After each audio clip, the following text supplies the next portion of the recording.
Are we ready? Yes. It's a beautiful day. It's a beautiful day to practice, right? Aloha from Galera. So if you are anything like me and you're this achievement-driven woman and you're already writing all your to-do lists and resolutions for next year, my invitation is to please stop. Stop trying to fill your year with your to-do lists, and may I invite you to create a to-be list, a to-feel list. A lot of the times we are so focused on everything that we want to achieve and want to do that we miss out on why we want to do it, on how it contributes to who we want to become and how we want to feel. And we so forego how we're feeling, how we're being, even our well-being. We call it a luxury that we don't make time for it in the year.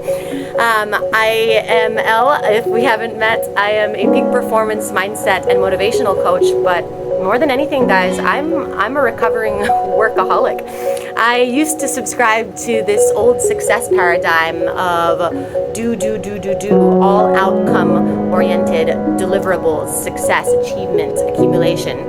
Then there's nothing wrong with that, but when that is the sole focus of our day-to-day lives, then a lot of the times we measure ourselves against these ideals, and what happens? We don't make time for ourselves. We neglect our well-being, and this is what happened to me. You know, I treated my body like a racehorse, never stopping.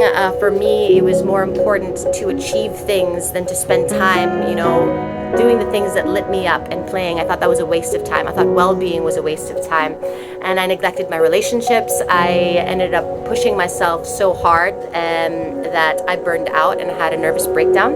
And several different medical interventions later, I was forced to work on my well-being.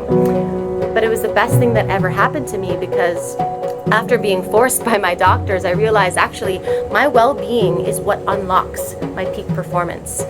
There was a beautiful interview done by Tony Robbins, and he had an interview with Warren Buffett, and he asked, in this ever-changing environment where AI technology is seen to replace 50% of our jobs in the next 10 years, how do we adapt? What is the most wise business investment to be making during this time? And Warren Buffett said the best business investment he ever made was on himself. The best investment we can make is in ourselves, in our psychology, in our well-being, in how our mindset, our mood, and our energy shows up on a day-to-day basis. For him, it was investing in a Dale Carnegie workshop. And so I wonder, are we spending so much of our times trying to allocate time, focus, and energy on what we want to do and the skills needed? Or are we focusing on how to sharpen our minds, to optimize the instrument, the human being that is operating those skills in the first place? Because at the end of the day, it doesn't matter how many skills and how much training you've done, what really gets in the way of execution? It's human nature, it's our psychology, it's our inability to deal with difficult emotions, it's our inability to harness our higher executive functions like motivation and emotional mastery and bringing in our values that we want to behave or act in congruence with. It's our ability to be resilient in challenging and uncertain moments. It's our ability to really draw upon inner motivation, intrinsic motivation to reach a goal regardless of what the circumstances might be. And so that doesn't come with us going to work and working harder on our deliverables. That comes with taking time on our well-being, taking time on ourselves and sharpening our minds, elevating our energy and our mood and our mental clarity that we bring into the day, that we bring into our work, that we bring into our relationships, that we bring into the mirror when we look at ourselves and how we treat ourselves and others. And so there's the old saying of Abraham Lincoln, if you're going to give me 6 hours to cut down or chop a tree, I'm going to spend the first 4 hours sharpening the axe. My friend, we are the axe. We are the instrument. How much time are we spending on the instrument that is operating our day-to-day lives? I used to treat my body like a racehorse. You know, if you think of the human mind and body, we are this amazing multi-billion-dollar instrument, like the engine of a Ferrari. But an engine of a Ferrari, a high-quality engine, it needs a tune-up. so much of the time I felt like I don't have time to stop to get that tune-up. And so if you think of a drag race and we keep going round and round and round, and I don't stop to get the gas refilled or the tires replaced or the engine tuned up, what's going to happen is I'm going to start breaking down and getting negative returns. But then I blame myself for getting negative returns when I really just didn't give myself the time and the space to tune up my engine, to fill up my cup so that I can pour out into the day. And so my question or my challenge or my invitation for us is to, one, ask, how am I feeling right now? How is my energy? How is my mood? Am I waking up with vibrance or am I not? Am I waking up feeling excited or am I feeling frustrated and drained?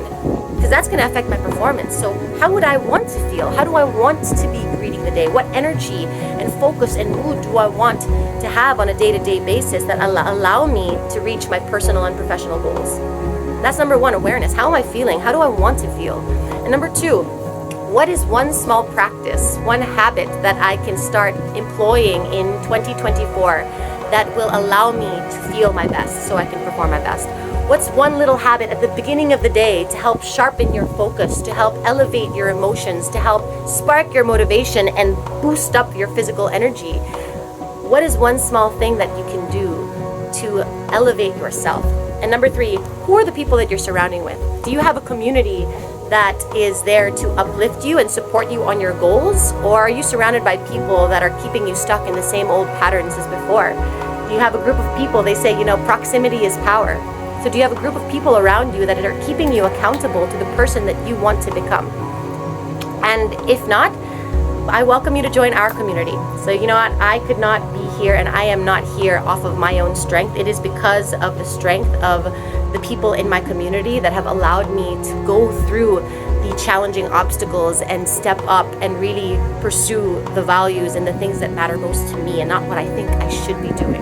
So I hope that you'll join us starting January 6th. Every single month, we are going to be holding free online self-mastery workshops for achievement and growth-driven women, where we're going to learn all about how to master our mindset, our energy, and our mood levels, and how we can live a life in alignment with the things that matter most to us, our authentic values, our authentic story, and the things that will really bring meaning to our personal and professional lives at the end of the day. So I welcome you with great love and respect to join our monthly workshops. You're going to have the link in the bio, and I look forward to seeing you guys there. Have a beautiful rest of your 2023 and sending you love and best wishes for an exciting and purpose-filled 2024.